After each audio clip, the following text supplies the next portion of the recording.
Hello, I'm the Nostalgia Critic. I remember it so you don't have to. Well, it finally happened. I've been traumatized by the movie I just saw. A film so bad that my doctor tells me I may never speak again. What film brought me to such a speechless state? Well, let me tell you the story of a sauerkraut named Uwe Boll. He is being declared the new Ed Wood of the film world. A man who constantly keeps making horrible movie after horrible movie and yet somehow keeps making money. He mostly makes video game films like House of the Dead and Blood Ring. His gimmick is that he exercises German tax loopholes that reward his investments into the film even if they totally bomb. So if the movie loses money, the investor got a tax write-off. He's also well known for challenging his critics to a boxing match and beating the living man shit out of them. Class act.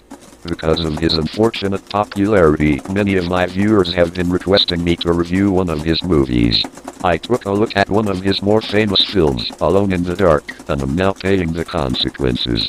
I'd love to review the movie for you, but I do not want to sound like Stephen Hawking's speaking coach. So it looks like I'm going to pass on this one unless I can find someone to review. Did someone say Uwe Boll? Man, I've wanted to take a shot at that cinematic Hitler for years. How did you get in here? I'm from the future. What? I'm just kidding, I broke in. Well, not that I wouldn't want to watch the movie again with you, Spoony, but I fear a film this bad would take at least 3 reviewers, so unless you can find someone else— Hi, guys! Oh Jesus, no. I saw the nostalgia signal in the sky. Why did I install that? No one should have to watch Uwe Boll alone, especially with Spoony. Hey dude, check out what I can make the Nostalgia Critic say. I like to wear women's clothing. I like to wear women's clothing. Well, I guess we have enough people to withstand the horrors of the bowl. So what do you say we watch Alone in the Dark with a group in the daylight? Sounds great! Totally looking forward to it. Goody.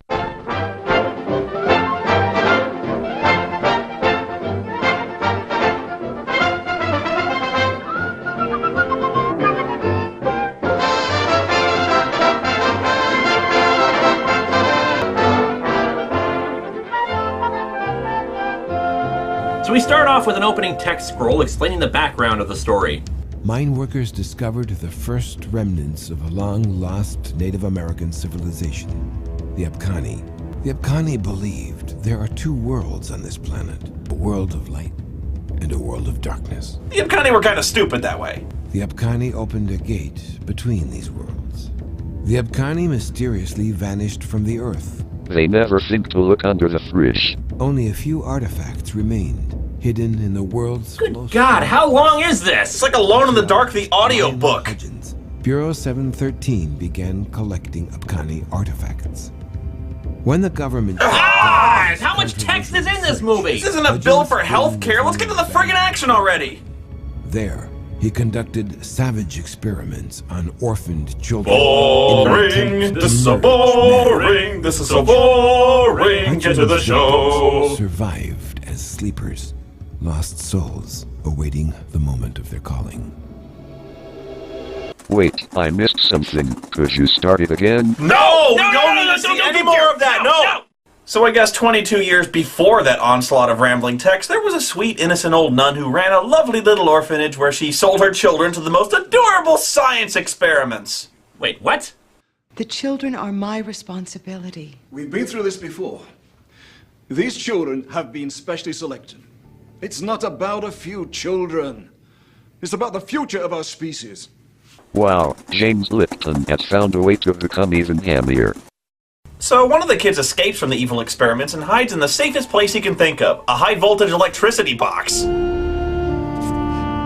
But it's okay, he's saved by a flash forward to the future. Oh no, he grew up into Christian Slater. Did you have a nightmare? My mommy says that there's nothing to be afraid of in the dark. My mummy also says I should pick an accent before I act. This is Edward, our main character, who makes his living as a professional monologuer. My name is Edward Carnby, and I'm here to protect you from the things you don't believe. You see, there's a world around you that you've trained yourself not to see. So maybe you're thinking I'm an asshole scaring that kid for no reason. No, we think you're an asshole for a lot of other reasons. When I was 10, I lost my memory. Gone.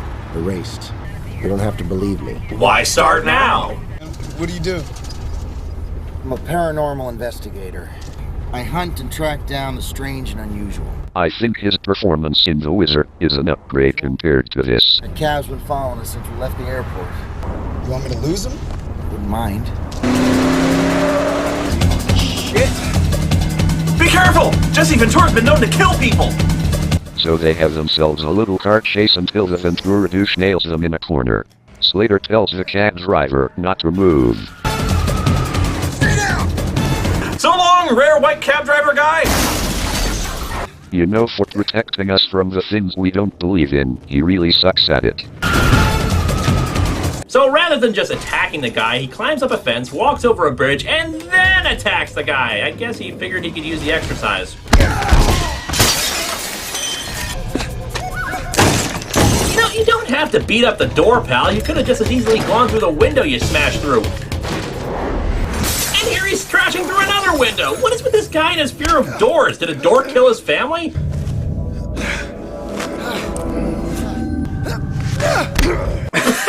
What is with the physically impossible Street Fighter move? Sonic boom! Nobody can levitate a kick like that from off the ground. Unless, of course, the man was...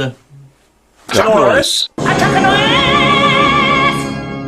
So Slater tries to shoot the guy, but it turns out bullets are just like milk duds being thrown at him. Yes, because it worked so well the first time!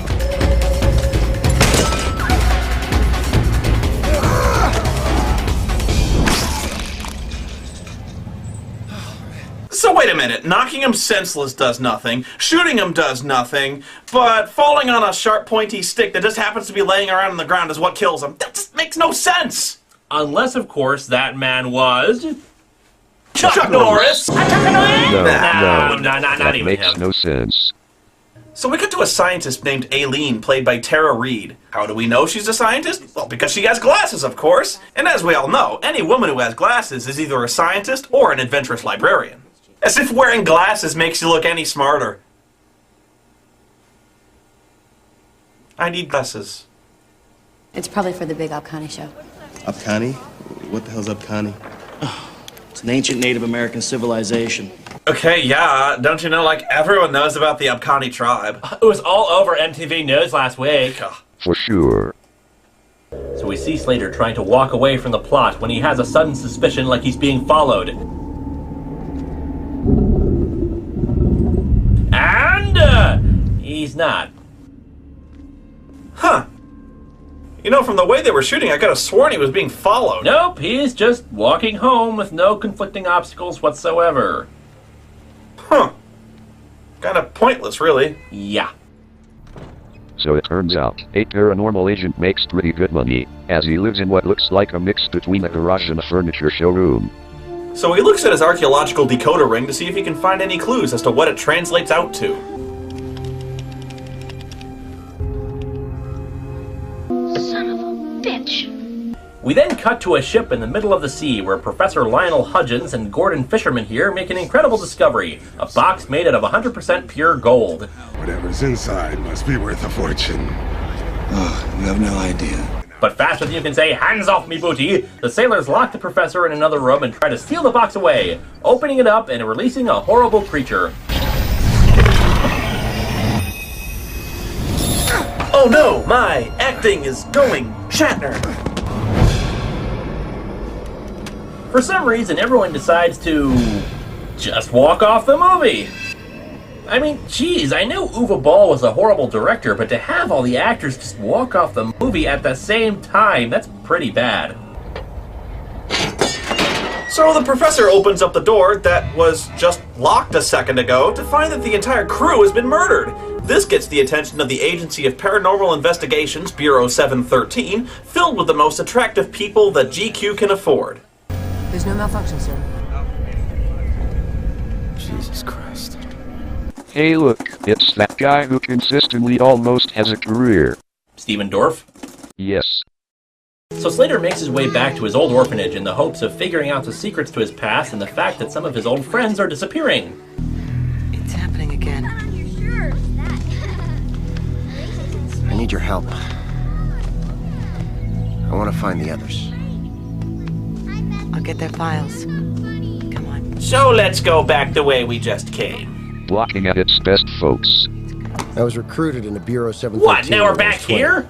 This movie jumps around more than a Mexican jumping bean on a grasshopper on a jackrabbit on a pogo stick. This movie sucks! So he talks with an old pal to figure out if there's anything all the people who have been disappearing recently have in common. I, tracked down the 3 you asked me about. Even though you are showing him 4, you moron. Nothing much in common except they all grew up in the same orphanage.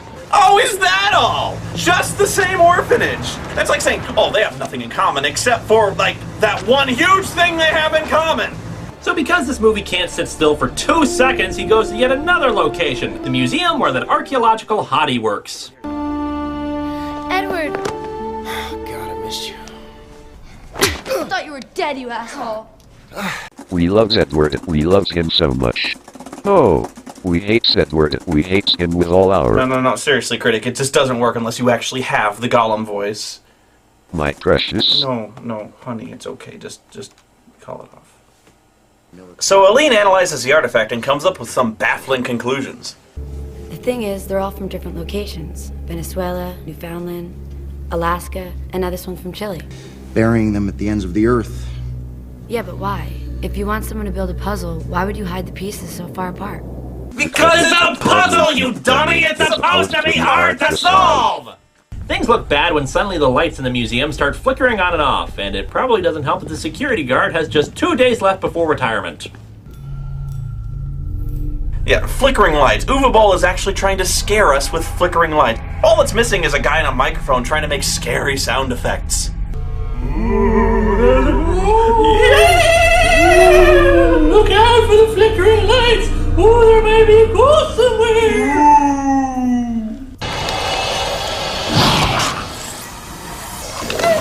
Remember me as a brilliant security guard. So Edward and Aileen see the beast and try their best to get away from it. Zool, motherfucker, zool! Oh yeah, entrap yourself inside the building. Don't run out of the building or into the streets where someone could help you. This is much more sensible. But thankfully, Steven Dorff and friends come in to try and save the day, and of course be an ignorant jackass as well. Got a little soft since you left 713? Why are you still here? I just got my ass chased around this goddamn museum by something I couldn't see. I want to know what 713 knows You're about not it. 713 anymore, okay? That information's classified. That means it's none of your fucking business. What about the business of that little girl? We've got this under control. You're right, Burke. Maybe I have gotten soft. You just keep walking. Is he trying to out Slater, Christian Slater? So Edward goes to the old doctor friend he saw earlier to see if he's discovered anything about the Jesse Ventura guy. Why the hell was he trying to kill me? This might have something to do with it. Never seen this kind of symbiosis before. This must be why his entire nervous system was compromised. If by compromised you mean invincible! Scanner's still giving a rating.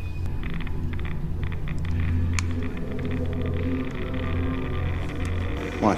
Well, it appears you have one too. Oh, we got a cutscene. I'll tell you later. Guy. So we see the professor guy apparently has been keeping some of these monsters for himself, taking their blood and injecting it into his own. What does this have to do with the story? Nothing. Uwe Boll is just a weird fuck. That's good, MacGuffin. The man who attacked me yesterday was actually... Shut up! I found it. Good lord, he can monologue about anything. I was on my way to get my prostate checked. I suddenly realized I forgot to TiVo Lost. Why the hell was I in Star Trek 6? But his monologuing doesn't last long as he's interrupted by Aileen dropping by his place. Well, perhaps she's come to share some info or figure out why he lied about being dead, or... maybe she's just a whore. Well, but... I mean, what kind of woman acts like this? Just breaks into your home and starts making out with you. Granted, I wish more women acted like that, but this is really pushing it. Maybe she left her keys inside his mouth and can only get it out with her tongue. In fact, how come there's no narration here? Don't you think this would be an interesting spot to have a monologue? I couldn't believe this chick. I mean, she just broke into my home and started doing me. Maybe it's that new Axe body spray, or the fact that I started bathing again. Why the hell was I in Star Trek 6?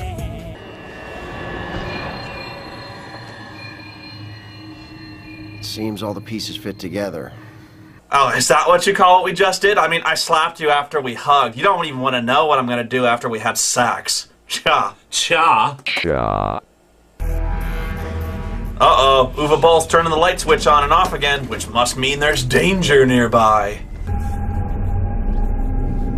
Stay there. I'll bravely abandon you so you can fend for yourself.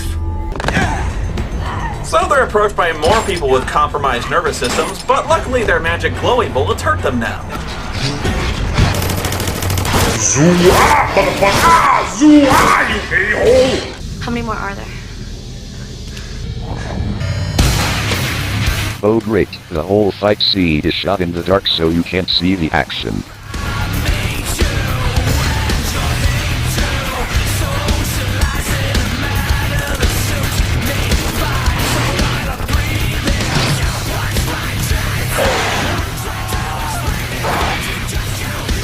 Luckily Dorf and the gang try again to save the day. How do they even know these guys are evil? They could have been innocent civilians who just wandered in. Whoa! It's all these flashing lights! Oh, not radical. Time for on science! Pizza delivery! James! It's not...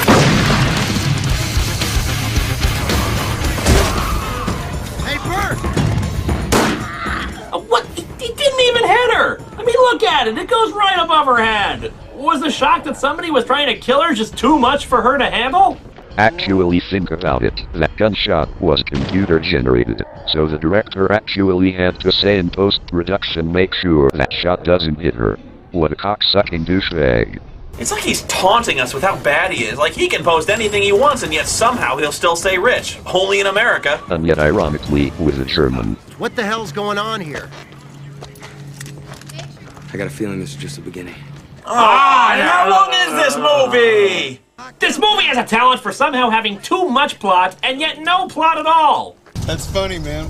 So they put together that all the nasty monsters and zombie people are coming from this one cave or mine or something. So they load up and get ready to go snooping around. Wait for my command! We've got 3 perimeters of flashlight set up, Gatling gun set to electromagnetic motion tracking, and every available agent in the vicinity is here, but Look, I don't care what you have to do. I Get do more love bodies just down here random now. yelling. Look at this place. We need more. Alright, you got it! I want a full perimeter around this situation. We got a hard target search. I gotta have more cowbell. So everybody suits up and guards the cave to make sure no monsters or zombie folk can break in. And it's probably a bad thing to mention that every single one of these soldiers has just 2 days left before retirement. So about the next 10 minutes of film is pretty much just our heroes roaming through Big Thunder Mountain here. Padding, padding, padding, padding, padding, padding, padding, padding, padding. Hey look, a wall! That's different! Hello. See, that's what happens when you go up against Sub-Zero.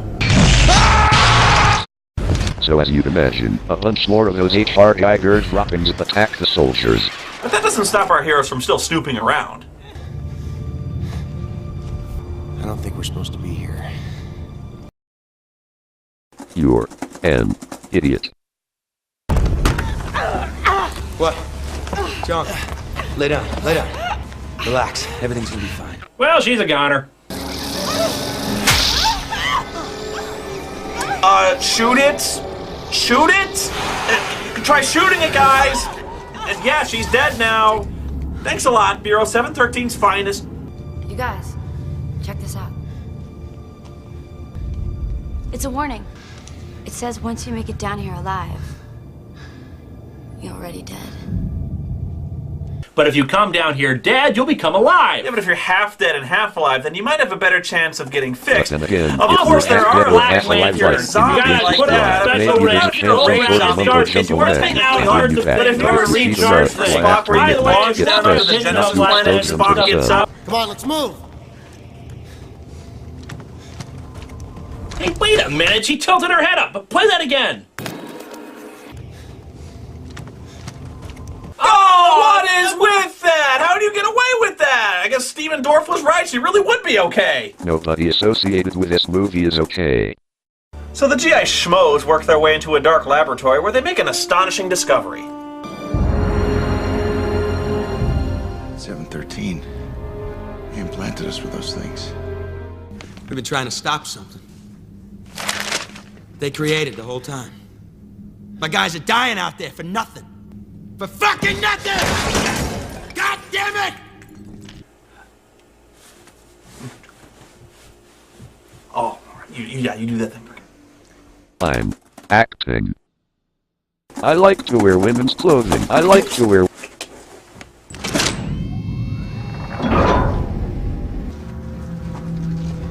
Now it says if you made it to this door, you weren't intimidated by the other door. The answers I've been looking for my whole life could be on the other side of this thing. Some doors are meant to stay shut. Yeah, like the DVD case to this movie. I spent 20 years looking for the key for that door. Does this place bring back memories, Carnby? You were my last failure here. If you hadn't escaped, 713 would never have shut down my experiments. And I would have gotten away with it too if it hadn't been for you pesky kids! Ruh-roh! Ow, and that mangy dog! Scooby-Dooby-Doo. So Dorff does a perfect underhanded throw to the guy's chest.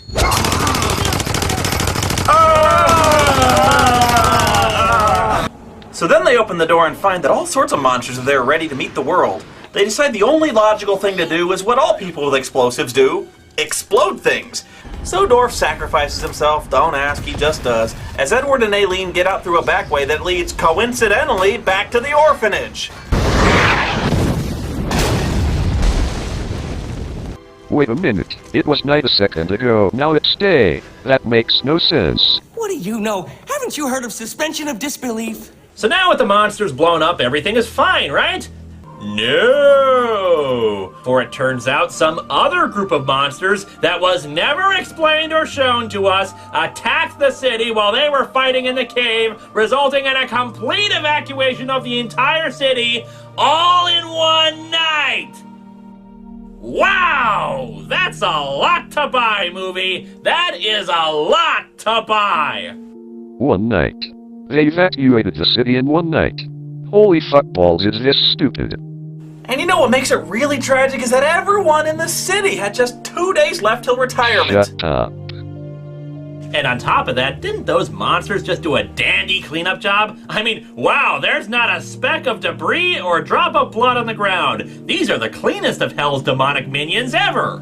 And just when you thought this movie couldn't possibly rip off any other famous horror films, tell me what this reminds you of. Watch Evil Dead much? So that was Uwe Ball's Alone in the Dark. How does it fare up? Horrible! God-awful! Deplorable. I can see why this guy is called the next Ed Wood. His stories make no sense, there's no originality, the plot holes are just gigantic, and on top of all that, it has nothing to do with the game it was based on. There, it's over. Now leave. Oh, come on, I got all these other Uwe Boll movies we could watch, like House of the Dead. Remember to buy Revolution of the Mask. Why, what about Dungeon Siege? Hey, you leave him alone! Well, if you want to watch some hot chicks, I got Blood Rain. Blood Rain 2. Hit 5. 5. Why you gotta be so mean? We can watch Seed. That's it, Critic. It's on now. I'm the nostalgic critic. I remember it so you don't have to.